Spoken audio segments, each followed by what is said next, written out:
If I had a crystal ball and I could look into this crystal ball and tell you guys exactly where your business opportunities lie looking forward, what is working in the future, what is not working in the future, things that we should totally eliminate, things that we should totally start doing in order to see your business grow and flourish. Imagine how amazing that would be. Guys, I don't have a crystal ball, but I do have the next best thing. We've recently just launched our opportunity analysis, and the entire premise of this exercise is to help you guys understand where the holes in your bucket currently lie. Why is that important? Because we don't want to start filling a bucket that's leaking. Guys, for a limited time only, I'm going to be offering this as a free giveaway. It's $350, but for you site shedders, you're going to get it for free. You need to head across to tradie.wiki/grow and enter the code SITESHED to get it for nothing. Off the back of it, book a time to have a chat and we'll see where it takes us. We're looking forward to helping you and seeing where your opportunities lie. Today's podcast has been proudly brought to you by Tradie Web Guys. Tradie Web Guys work with tradespeople only on their websites and marketing solutions to help them stand out from their competition. Everything from web design through to SEO, search engine marketing, content creation, you name it, guys. It is a customized solution for trade-based organizations and it's fantastic.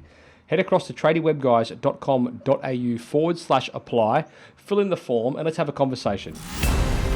Giving tradies and contractors around the globe the tools to run a modern business. You're listening to Toolbox Talks from the Site Shed.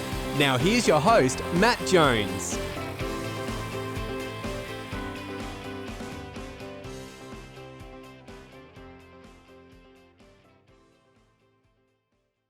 Neel, welcome to the Site Shed podcast. Thank you, Matt. Excited to be here. All the way from Los Angeles, California. Sunny LA, but it's a little bit hot here. People like complaining when the weather's not perfect. So I got my fan on. Well, it's the middle of winter here, and I've just walked up and down to the coffee shop in shorts and t-shirts. So it's a beautiful. You don't really do winters here. Well, not where I am anyway. The further south, I get it. Yeah. I guess you and I have no basis for complaining about anything with weather. So exactly. We'll just stop. Yeah.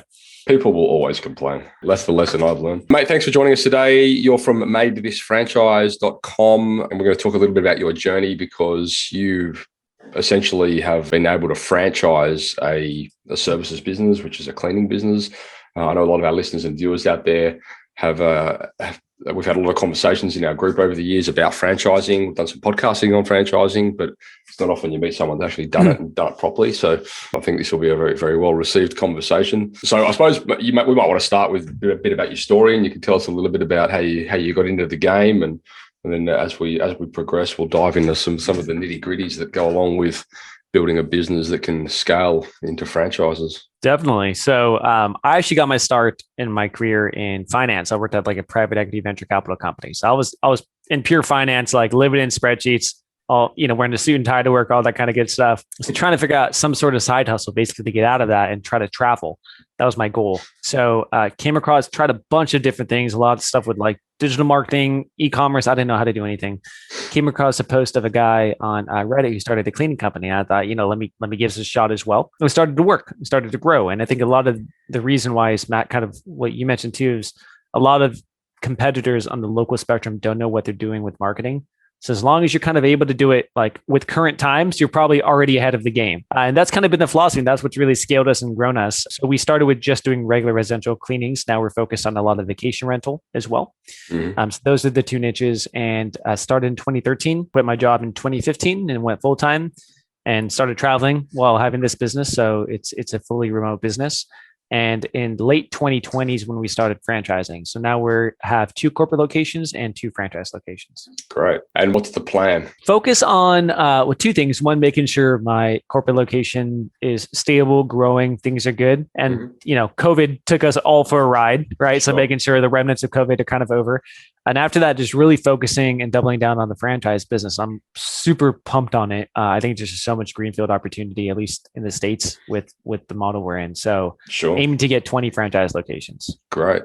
And so in space of that whole COVID situation, and I suppose having a business that's conducive to travel and conducive to people, being in other people's spaces, how have you mitigated that risk, and how have you formed some sort of compliance around that? Yeah. So there's prior to COVID, we're probably doing like 70% vacation rentals, 30% like Airbnb Airbnbs. stuff? Yeah. So the model is like when someone checks out, someone needs to come into the home, like a quasi hotel, Sure. do a cleaning, check for damages, replenish supplies, things like that. You need a specialized service who can sync with their calendars and make it easy for the hosts. So that was the business model, right? We're the only cleaning company. We're the only franchise cleaning company which is focused on vacation rentals, actually, that exists. Wow. So that was the model. And then COVID happened. And then things actually flipped where most of our business was actually on regular residential instead of vacation rental. If it was only on vacation rental, our business would have been decimated. Sure. Right. And there's nothing the host could have done. Like people cancel their trips because they can't get into the damn country. What are you going to do? Yeah. So I was very thankful that we had both sides of the business. And that's what I preach to the franchisees and anyone who asks me, if you better have multiple streams of income, multiple revenue sources. It adds some complication with two sets of customers, but it also lets you get insulated from things which might happen to one segment. So that's what saved us. Yeah, interesting. And so was that always the plan from the onset to target those two verticals, or did that just happen? Just happens, man. You know how it is. Like you get into something and when you're going, you could kind of sense the opportunities around. And that's like, I think one guy told me once, you can't steer a parked car. Like that's such a great phrase, right? Like you can't really do anything unless you're in it. So when I was in it is when people started messaging me and saying, yo, do you guys do Airbnbs? Can you guys do this? And then I saw the opportunity. So yeah, first just regular residential. And then I kind of saw the light bulb happen as people were asking about it. Yeah, sure.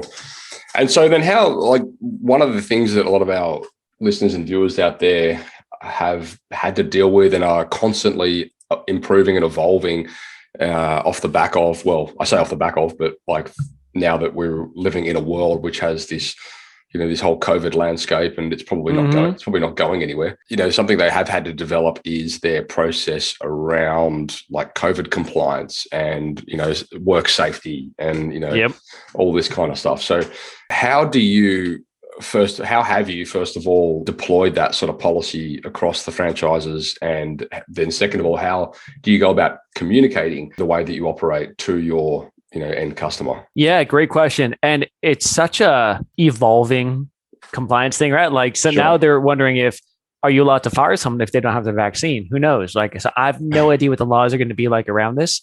Matt, are there any strict laws in Australia regarding COVID and the vaccine and what businesses have to do? No, and there's like very opposed both sides of the fence. And I think like part of it stems from like, you know, we're here, as I was telling you offline before, you know, we don't have a huge amount of cases here. Like, you know, we're lucky to sort of get a couple of hundred new cases a day at the moment, which is not a lot considering the rest of the world, you know, like the UK that's getting 35,000 a day kind of thing. So, but we're in lockdown, and so people are getting, you know, people like can't go to work, and they're like, well, you know, I'd rather have COVID than default on my mortgage payment. So it's causing all these arguments and these conversations, you know, for better or worse, I'm not sure. And I don't think there will ever be a law that will enforce people to get vaccinated, because it's essentially just discrimination and people will just go, nah, get stuff. But I think maybe it will be enforced by business at some point. So for example, if you did want to travel somewhere or you wanted to fly to Europe, then the airlines might be like, you have to have a vaccine passport or something like that. Right. Again, it's going to be like discrimination and there's going to be an uproar, but I think that may be the way that it goes. I think the biggest problem is that for the better part, like people over here, because like we've been one of the slowest countries to roll it out, I think we just sort of sat back and watched and observed all of the rest of the world with this, you know, this vaccine process. And I think for the better part, people are looking at it now and going, like at first everyone was like, oh, vaccine, great idea. Then we watched the rest of the world roll it out. And now there's all the, you know, you look at the United Kingdom, which has like an 80% vaccination, and they're still getting 35,000 cases a day, and half of them have already been vaccinated. And you're like, oh, maybe there's no point in getting vaccinated. Like it doesn't work. So I don't know. And the rollout here has been dismal. Like it's a bit of a shambles, to be honest. So I don't know what's going to go on it. That's the state of the world right now, right? So I mean, to your point, Matt, to your question, Matt, which is like, what do you do? This is such an evolving landscape, and how we approached it is, let's just do what's customer focused and let there be more leeway. What I mean by that is, anytime we onboard and recruit a cleaner, we say, are you vaccinated or not? Not a requirement, but just tell me if you're vaccinated or not. And then the customer could tell us if they want a vaccinated cleaner. And if so, we'll say, okay, well, we have a cleaner available on this day who is vaccinated, who can go. Right. So we now put it in the customer's hands, and we just have that data with us in case the customer requests that. So that's how we've gone about it. And of course, you have to comply with whatever like local laws. The great part about cleaning is it's deemed an essential business. Like more than ever for COVID, like Airbnb hosts, they need a solid cleaning company to do the turnover so they can market that it's been professionally sanitized. Sure. So that part I think is coming back pretty strong. Yeah, sure. I think one of the big things, and from the onset, that whole, a lot of the trade businesses, the guys that are watching this or listening to this, they have a very traditionally quite a face-to-face transactional business. So, it's traditionally it always has been, like they go knock on a door, someone would answer, shake hands, let them in, go fix their plumbing or whatever, then shake their hands, get a cheesy, photo for their testimonials, then leave kind of thing. They can't kind of do that anymore. And so it's sort of changed it's forced them into like a different process and an evolved process. And everything really has led to how can we, reduce fear and mitigate risk? Like everything's about reducing fear and mitigating risk. So how can we make this transaction less fearful for the customer? And how can we, lower any potential, risk situations for that customer as well? And so that's, there's things like everyone's sort of got their COVID policy now.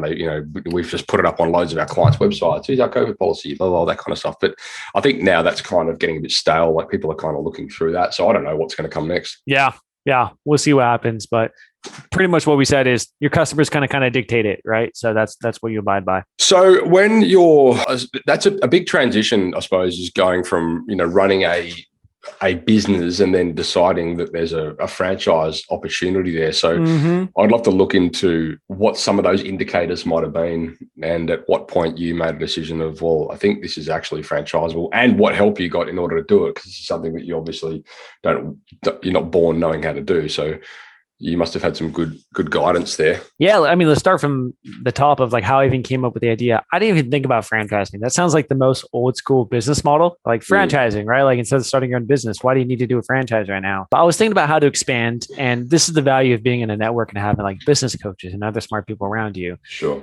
Someone I met at a business conference kind of instilled the idea of like, well, how are you going to expand? And I said, well, I don't think I want to do this myself by going to 50 different cities around the US. It sounds like a lot of headaches. So I don't really know. So he incepted the idea of like, why don't you look into franchising? Then I started working with a business coach who said, hey, let's look into this together. Let's talk with some consultants. Let's run the numbers. Let's see if this is even what you want to do. So a lot of it was getting around smart people who could tell me the pros and cons of doing it. And then me making a decision saying, all right, let's do it. Yeah. So I'll talk about the whole process of franchising, which is a beast in itself. It took about a year to get fully set up and everything. But before that, the key questions of, is your business franchisable? One, is it dependent on you? Right. So if you're listening to this and you're in the trades, are you doing everything? Are you doing the job? Are you marketing the job? Are you, is it everything is dependent on you? If so, you need to put more systems into place before you could franchise it. A franchise is something you could sell turnkey to somebody, saying, look, here's all the systems, here's all the emails we send, here's how you do quoting, this is exactly how you do it. So step one is documentation, making sure it's not 100% dependent on you and your skill set, and that you could actually train someone else to do it. That's the key indicator for franchising. And so with that, I mean, we talk endlessly on the show about systems and processes and that whole, the whole reality of, if you ever want to remove yourself from doing any particular part of the business, you need to build out processes that people can follow, so you don't have to do that role anymore. We talk about it all the time. We probably don't talk about it at the level where it's franchisable, but like the reality is, and I remember speaking with a gentleman on the show a while back who is in the franchising game, and we were talking about how a well systemized business operation is essentially something that you can hand off to somebody, whether it's a GM, like you're kind of franchising it to your GM at the end of the day, if you want to remove yourself from it, Yeah. So there's no reason why it can't be franchisable. But I think that whole, that's the ongoing battle for the guys out there. They're like, how do I actually structure this? And where do I start with this whole process? So where did you start with the whole process? So first, from my end, I got a franchise consultant. And that person I paid, I think like all in for like the consultant, it was like around 50 grand, right? Yeah. At least 50 grand, probably like 60 or 70.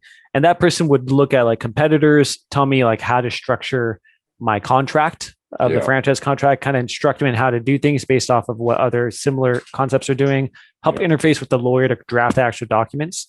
So I guess I'll take a step back. For the franchise world, this is the way it works.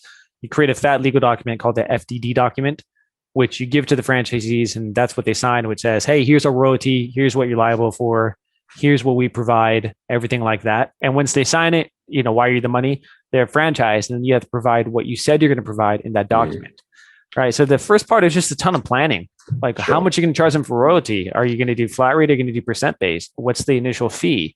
What do you include? How does your operations manual look like? So the good part about this is like a lot of the stuff I had like mostly systemized, but when you get to the franchise process and you have to do it, it's going to make you more systemized. So if there's one benefit of this is like, if I shout out a bunch of money, I'm going to systemize this thing because I just shout out a bunch of money. So it ended up helping out my existing business already. Sure.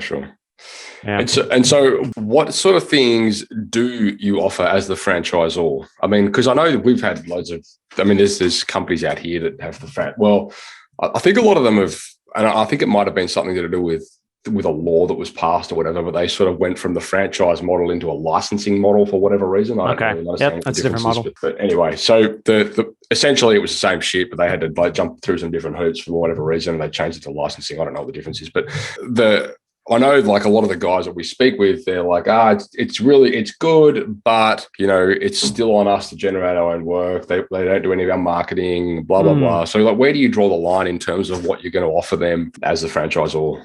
Yeah. And by the way, it depends 100% on which franchise operation. For example, like, I don't know if you guys have Chick-fil-A over there. They do everything. They do everything for you. It's just like a fast food joint. Chick-fil-A. Okay. They do everything for you, right? But they charge accordingly for that. But they do like the marketing and everything like that. And other service-based franchises, they won't. But they need to tell you up front that that's not what they're going to do. So this is what we do. All the tech setup, website, online forms, and some base marketing stuff like SEO, email marketing, social media management. We do that kind of stuff. But still on the franchisee to run the engine, right? So we'll set up the funnels. We'll set up the funnel to find cleaners, set up the funnel to find customers, get some leads going. They need to like convert the sale. They need to actually execute the cleaning as long as they have our ops manual as a guidance for what to do. And then you have a support system of an actual coach who's helping you out throughout the process. So, so it's almost like you're bowling with those bumpers on the side, right? Like you're still doing all the work yourself. You're still bowling, but at least you have someone to protect you on both sides. It's very similar to, how we systemize our business. Like we have, procedures in place, which essentially, like you say, they give people a boundary from which they can be creative within, and I think a lot of the guys out there don't appreciate that. Like we get this all the time. I don't want to, systemize the business too much because it removes creativity. And I always say to them, well, no, what you're doing, you're encouraging creativity, but you're giving them boundaries to which they can be creative within, and I think that's like a bit of a paradigm shift for a lot of guys out there. So yeah. And I look with someone with the trades, like a lot of audience members listening here, if you're thinking about franchising your business and you want to get it set up, you could do it in a way where it's like your support system is whatever you want. For example, if you're like, hey, this really depicts an owner operator, my type of business, which is a trade, the person I sell the franchise to, they have to do it themselves. That's fine. Then make sure you offer the support accordingly to what they need. You're not going to go out and do the sales for them, but you will offer training support, maybe marketing material that they might need, maybe ongoing sales training. You can structure in whatever way you want, but think about it this way, like what you're doing, right? And if you could just document that and show it to somebody else, you now have enough of a franchisable system. That's where you start, and then you build from there. So in terms of, and I mean, like irrespective of the fact that someone might come along, they might be interested in buying a franchise. They're, like you say, they're purchasing like a turnkey business model, a model that's got a proven track record, something they can basically, be off and running with straight away. And that's why they're investing in it. How do you train them? Like, what's the onboarding process for this like? Like, I mean, we've got, business operating systems in our business. When somebody comes on board as a new team member, we've got to put them through like a pretty intense onboarding sequence. They understand how to use the processes and all this kind of stuff. So what does that look like? Dude, it's intense, man. I'm doing it right now. It's like I actually speak to you very recently about that. We're onboarding our second franchise, which is in Myrtle Beach, South Carolina. It's on the East Coast of the US. So what we have structured is it's a 2-month process, and we have weekly training. So it's not 2 months full-time, but weekly training, because usually the people who join our franchise, they're already working full-time, and maybe they want to do this and eventually quit their job. Right. So structure 2 to 3 hour training per week, plus another like a half an hour to an hour check-in call, then kind of ongoing homework in between that they need to accomplish. And I guide them through the process. So they're reading the ops manual as they go through different sections of the ops manual. For example, they go through the sales part this week. They need to read that section. It has all videos that I've created and curated. Then we actually go through the training, and then they do more training for that section. Then that's done. And you move on to the next and next and next until you're done with training. And here's the reality is I know in my business, like you just have to get in the field and do it. There's enough training to make sure you're not stupid when you're going out in the field.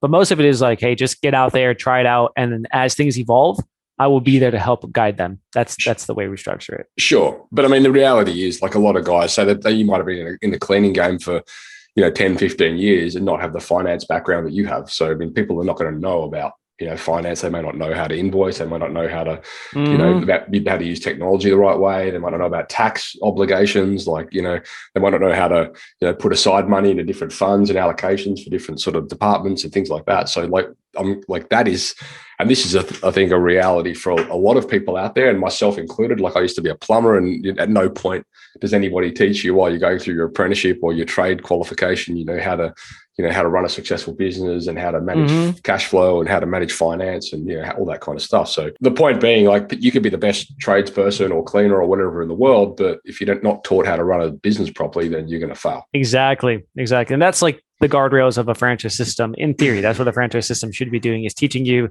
You set up your bank accounts this way. This is what you do every single month. This is we're gonna connect you with QuickBooks, analyze your key performance indicators, right? So it is guardrails is how I think about a franchise system. It's not for everyone, right? Yeah. I feel like if someone's highly entrepreneurial and wants to do things their way, I don't think you should be in a franchise system, right? So I don't think it is for everyone, but it is, as the more I'm getting into it, I could see the huge value for the people it makes sense for with the franchise system, playing within those parameters. Well, sure. I mean, it's kind of like having, a coach, but the business to go with the coach, Yeah. And you're copying what the coach did already. That's basically it, right? Yeah. So in terms of like, obviously it's not maybe so relevant like here, but I know for a lot of our North American listeners, they'd be probably wondering, well, how do you navigate different state laws? And I mean, obviously you guys have a lot of different jurisdictions and different, when you cross borders and that kind of stuff. So, I mean, how does that come about? Like if somebody says to you and, all of a sudden they're in Montana, they're like, hey, I'm keen on this. You're like, ooh, damn it, Montana. What are the laws in Montana? Like, how do you go about, how do you go navigating that? Part of the onboarding and diligence process before they even sign anything is you have to speak to a labor lawyer. Don't care if they end up saying no and you don't sign up the franchise agreement. I'd rather not take your money. Go speak to a labor lawyer and make sure this all makes sense in your state. And look, the laws aren't that drastically different, at least for cleaning, right? It's just labor laws that you just have to navigate some labor laws from some states and what the minimums are. So it's not as nuanced as if it's like 50 different countries, even though sometimes it does feel that way. But yeah, there are some states where I'm like, dude, the laws here suck. I don't think I want to sell a franchise here. I mean, there's certainly, I know for sure, because we've done podcast series on the different laws and obligations when it comes to contracts, within state to state. So, I mean that's a really quick way to come unstuck. Yeah, absolutely. And it is tough. And that's where I'd say your diligence ahead of time is going to prove whether it's doable or not. At least with like cleaning, I would say like there's a cleaning company in every single state. This isn't a novel concept. It's been around for thousands of years. Right. Just see how other cleaning companies are doing it in your state and you're kind of there already. So yeah, luckily that's the great part about, I think, trades is it's been done already. Right? So when it sounds kind of like a dating process, when somebody comes to you and they're interested in the franchise and you've got to figure out if they're the right fit, right? So what are some of the yeses and nos for you when it comes to, choosing the right people that are essentially going to fly your banner and fly your flag in a different location? Who I could date, right? Yeah. It is a good analogy. That's exactly what it is. It's like a mutual dating process. Like, are we a fit? Is this going to work? So the biggest thing I think is their motivation behind it. That's right. Number one. I get on the initial call. Why are you doing this? Like, what is the pain point? And if they're like, I don't know, my dad wanted me to inquire here because, he wants to buy a franchise for me. It's not going to work. Right. So a lot of what I'm looking for is, what is your goal? Are you trying to get out of a job you really don't like? Do you want to start like your own business for your family? Are you only doing this for the money? What attracted you to this business model, right? So the things I'm looking for is a little bit more of cultural. And maybe this is self-serving, but it's like, I'm going to spend a minimum of 5 years of my life with this person. I want to make sure I like them. I want to make sure the reason they're doing it's correct. I want to make sure expectations are in line. I want to make sure what I'm promising them is something they actually want. So I always tell them, hey, the whole goal of this is to analyze goals. I'm going to do these things to spur as many questions in your mind as possible. And I think that's kind of how businesses in general, right? Is you just need to make sure it's a good cultural fit, make sure your expectations are in line, and then things become a lot easier from there. 100%. And that was going to lead me to the next question is that part of the process that you hand down to your franchisees on how to recruit and hire team members? Definitely is. And that's like a big part of the training and pretty much the business model. You're running two funnels. One funnel is to hire cleaners. The other funnel is to get customers. And as long as you could optimize those funnels, like many great things happen, right? So part of the funnel, which we've systemized, is how to vet for that team member who's actually going to be good. What are the red flags that are thrown up, which says, I don't want to work with this cleaner? And that's something which is an ongoing process. And the cool part with the franchise system is I could go talk to like the Denver or Myrtle Beach team and say, what's working for you guys? And then we could roll it out to everyone. But yeah, that's the part which you should have systemized up front, because that's probably the most important part, right? Is how to get your team members. So you've just touched on something there, which I think is really important, and something that we preach a lot is, having a business that empowers, for us, team members, but for you, it's franchisees to have their say and, improve the overall process. So I think very often, and I've worked back in the day, in businesses that, that try and dictate everything that you do, and they're not really interested in your feedback. And, you've got some guy sitting up in an office who's telling you how to do something out on site, who's never been out on site, doesn't really understand how to swing hammers and whatever. So I'm curious, what does that process look like for you with your franchise as the franchisor in ascertaining, how do I improve the processes from guys that are actually out there doing the work? Yeah, that's a good question. And actually, I'll answer that with my existing business, which is the actual corporate business in LA, which is running the cleaning, because I think it's almost the same answer. So you do it within a structured environment, right? Like we have set meetings where it's not just everyone tell me your ideas, everyone say matters. Sure. Like there needs to be some direction. So we have a proper meeting structure and format to say, this is your time to present ideas which can be constructive, right? We're going to do it, but we're going to do it in a very organized manner. Same thing with franchisees. When I meet with them, and we meet every single week for the coaching, KPI checking, they bring up things which are troubling for them or things which maybe I could be doing better. And then we'll work on it together. But it's always in a structured environment. And I tell them ahead of time, like, I might say no. I might say this is not the direction we want to go, because you as a business owner, you're still guiding, you're like the captain of the ship. You're still pointing to where you go. So if this is not where you want to go, then you don't have to do it.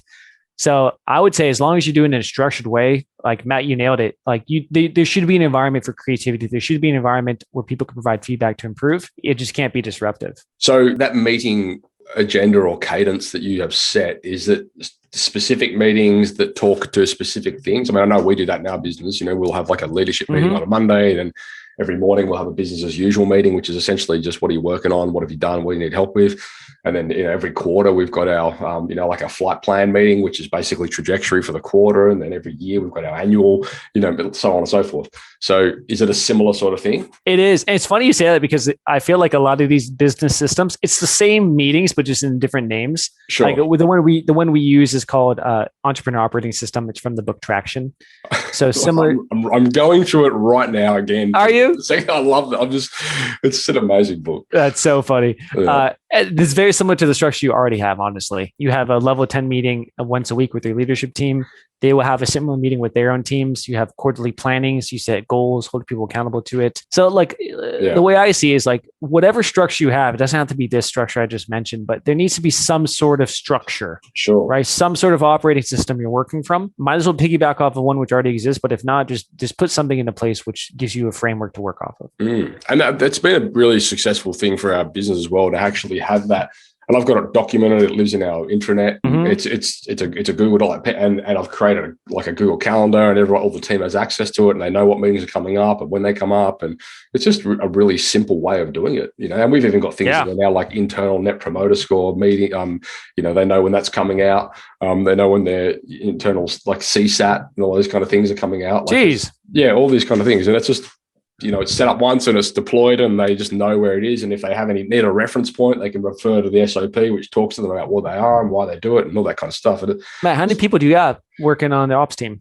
Look, it varies, but all up there's anywhere between, 6 and 20, depending on what we're working on, so we might pull contractors in for certain projects and things like that. But yeah, there's 7 or 8 full time. Got it. But it's great it's in that scale place at the moment where we've been working so far, as my coach says, navel gazing, like building out looking on the inside to build it so that he's ready to grow. And now we're recruiting for like 4 positions, and like we're really sort of ready to take to that next stage. It's the planning and then the execution. I like it. Anyway, the point being that cadence and communicating that cadence has made a big difference, because people are like, oh, I know, like up until then we would have like weekly meetings and people would just show up and we would just start talking and there'd be no really structure for the meeting. But now we're like those Monday meetings, we're bringing up everyone's scorecards, we're referring back to their, what their bigger objectives are. And like people know what that meeting is for and what they need to come up. They need to be at that meeting with their goals and their KPIs and their reporting. So I'm like, just what are your numbers on this? And Exactly. And I feel like the biggest benefit, honestly, is just the reminder that those goals exist. Right. On a week, because sometimes you set goals for the quarter, then you forget about it. In the next quarter's meeting, you're like, oh, hey, we had these goals and we hit it. But if in that Monday meeting, you're looking at it every single week, like you're going to remember that these are the goals and you have to report on them every week. At least things are going to move in that direction. So that's what I think is the biggest benefit. Sure. And I think that's a really good, I love that so much about that whole EOS framework and traction. Like essentially you're having your team members working towards the bigger picture thing, and they can see what the bigger picture thing is because you've been through that with them in the annual meeting. You go through it with them in the quarterly meeting, and then you break that down in there. I think Traction calls it the monthly rocks or whatever it is. But you're essentially like giving them the stepping stones, which adding up to the bigger picture. And I do this all the time. As the visionary, not so much the implementer. You rock up and you get all these big ideas about, oh, this would be a great idea, and then you got to pull it back to the trajectory and go, well, this is actually in no way whatsoever going to help us achieve the goals that we've set for the year. So I'm going to have to put this on the back burner for next year or whatever it might be. So it does. Yeah. It's a good compass. It is a great compass. Yeah. Good call. Compass. I like that. What are some of the things that I suppose you have uncovered throughout this process, which you didn't foresee, when you got started? With franchising, right? Well, yeah. Or just, the ongoing development of a business, like what are some of the things that you're like, oh, wow, I didn't expect this to be becoming an issue, or I didn't expect to have to, be dialing this in so hard. It was, this is going to be like a fluffy answer, but I'll say it. But like the amount you level up personally is the amount the business is going to grow. Like I didn't really realize this when I was employed of like, you can only go as far as a leader is capable of doing it. Like a business is never really going to surpass a leader. So I think a lot of things I've learned is I just need to keep leveling myself up, keep learning, keep systems building, and keep being a better manager. And then the business will grow. It's so simple. It sounds kind of stupid, but it's so true. It's like your business cannot surpass you. That's just how it works. So you have to keep investing in your own growth and knowledge and reading books like Traction, things like that. Yeah, I think that's the biggest. I mean, and I've said this on the show so many times, like at every significant growth point of the business has always come when I'm reading. Doesn't matter, like, and I don't have time, and I say this to people all the time, like people, oh, why do you only read business books? I just don't have time to read non-fiction. Fiction books. I just don't have time. I'm constantly reading. Like, it drives my wife crazy. She's like, "Can you just chill for?" I'm like, "No, I've got to do this." And then, and I think that is something that you need to ingrain in yourself. Like, I was never a reader. I was never academic. I sucked at school. I was never that guy. And I've sort of over the years learned the importance of it. And I think once you get started on that journey and you start implementing things that you've learned, which is the key, right? Like, I went through that stage, and I probably still do it to a degree where I just consume so much content that I don't actually implement. So I've got to like consciously apply things, that I've learned, and I've got like a framework around it now. So a note-taking framework and all this kind of stuff. But the point being, like, it doesn't, once you start implementing a couple of things that you learn along the way, it kind of gets addictive. It's like this, you're drawn to it. It's like a magnetism of some description, and you just crave more of it. And then you're like, what can I read next? And then it leads you on this journey of, well, where do I need to expand my knowledge, in what areas? Like, is it finance or is it HR? Like, I recently just read a book on, my goal for this whole year has been to better optimize everything that I do, improve everything, health, fitness, business, family, like everything, right? So, I've got these metrics which I'm working towards. And I realized that in order for that to happen, I need to be more productive. So I went on this whole productivity, journey at the beginning of the year, and it led me down like task management and all this kind of stuff. Yep. And, so I'm like, I need help with this. So where am I going to find it? So I'll go and read a book on that. And I'm like, wow, amazing. And all of a sudden I've got this amazing, productivity framework now that I've been able to implement off the back of reading this book, which, and things like that. But I think people need to, like, you don't get that information if you don't go, like, you can't build those frameworks if you don't go and seek the relevant information for where you're at, Yeah. And I think Matt, I have an opinion question for you. I've been pondering this idea in my head, and I'm curious to your thoughts. I'd be the same way. I'm like, I read a book, I'm like, oh, cool, I should implement that. Then you kind of get half implemented, get to the next book, and you just have a lot of knowledge. I wondered if I just read one business book in a year and implemented that to the max degree, would that have more gains and benefits than reading, let's say, 5 books or 10 books in a year? I think it depends on the book. And for me, I will... Like now I'll go and read a book because I know I want to get something specific out of it. So for example, that book that I just read on task management and getting things being more productive, like I knew specifically that I wanted to get out of that a framework that I could deploy, which could help me get that result that I was after. So once I got it, I was like, sweet, done, next. And I moved on. Yep. So I think, and there's a lot of business books out there which are kind of fluff. Like there's a lot of, and in truth, a lot of business books out there, like there's not, a lot of the stuff you learn is not that new. Like a lot of it is just people putting their own spin on, old methodologies, which is not necessarily a bad thing. Like sometimes they're a really helpful collation of a number of different things. But I find personally, like I'll read a book like that and I'll go, this is really powerful, this part of it. I need to get more information on that specifically. And then I'll go and research that. You know what I mean? And you sort of come up with your own formula. So I don't know have you read the book, My Personal MBA? I've seen the cover. I've never read it though. You got it back here? This one right here. Yeah.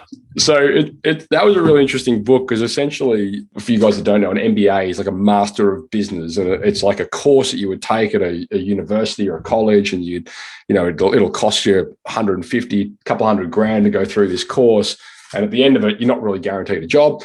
You're basically being taught a curriculum which is arguably outdated, and this book basically preaches that. He says that, you can essentially get the same sort of education through reading a handful of books and applying what you learn within those books to get pretty much the same outcome, and you save yourself a couple $100,000 and you've got a business at the end of it.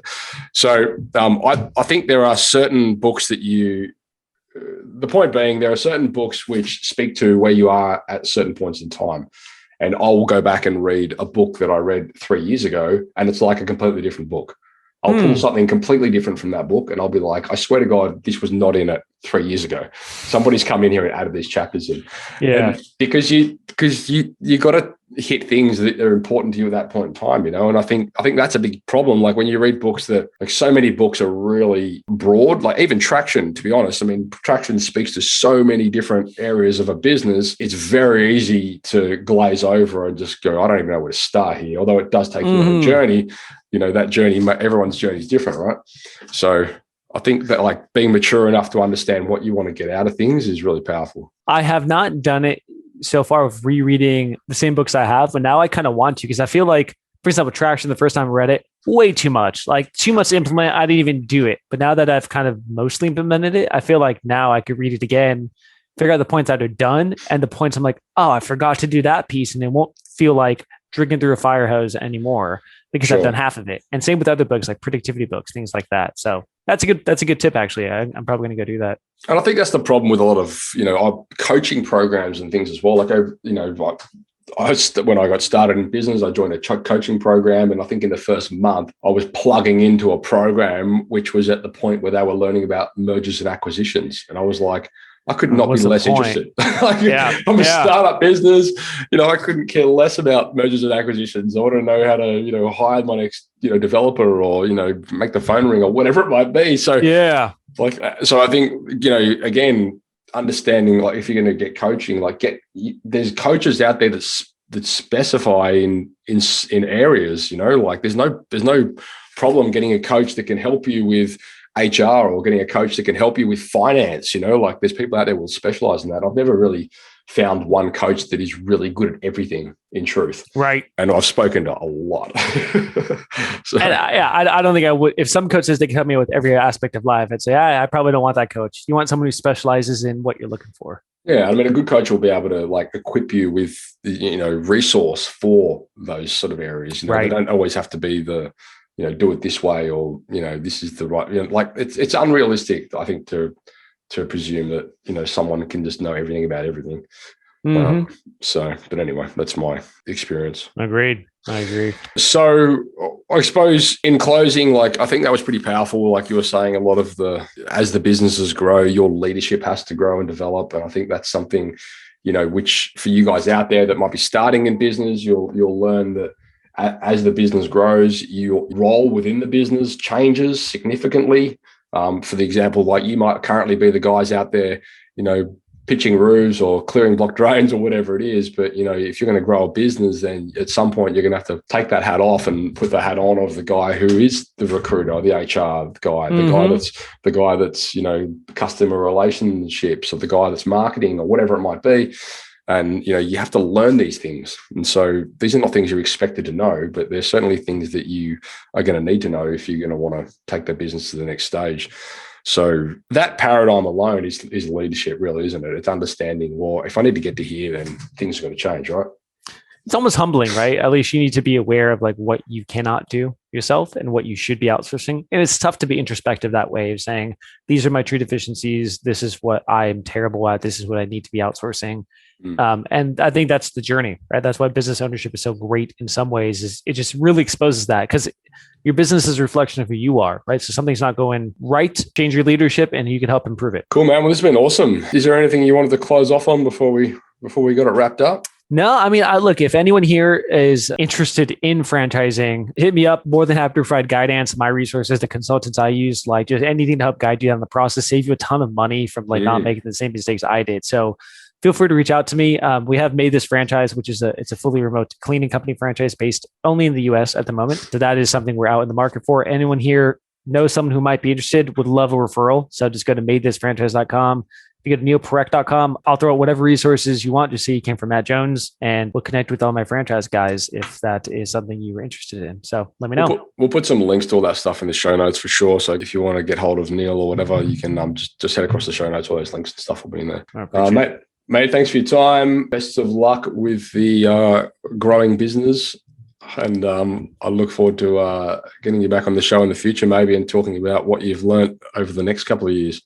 We'll love that. We'll love that. Thanks, Matt. Thanks for having me. That's a wrap. Thank you for listening to another episode of Toolbox Talks. If you're liking what you hear, then you can head across to thesiteshed.com, where you can join our community by signing up to our Toolbox Talks. You'll get sent a weekly notification, which is basically a highlight of everything that we've spoken about during that week, along with any other industry news that may be relevant or specific to the trades.